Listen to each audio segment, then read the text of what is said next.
After a rough year, Uber hopes to get back on track with a new CEO. Former EXPEDIA CEO Dara Khosrowshahi. Management upheaval, allegations of corporate espionage, and revelations of sexual harassment forced the ride-hailing giant to focus on one crisis after another. Negative headline after negative headline after negative headline. Meanwhile, on the other side of the ledger, you see Lyft.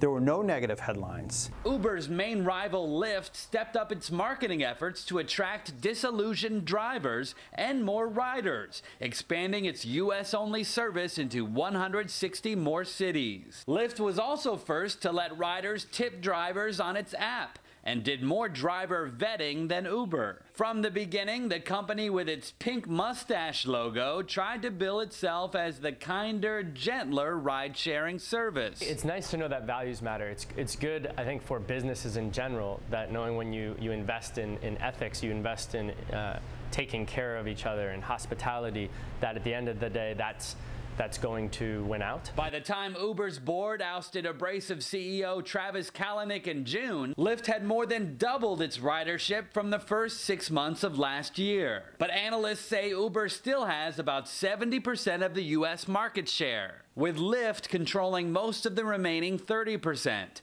Uber also dominates the international market.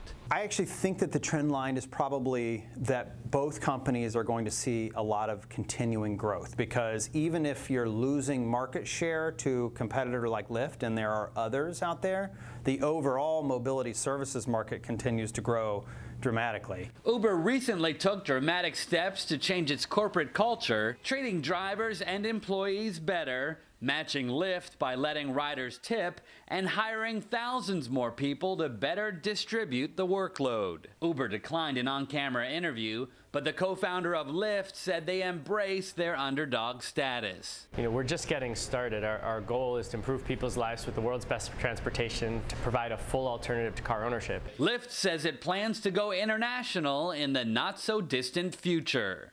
Haven Daily, Associated Press, San Francisco.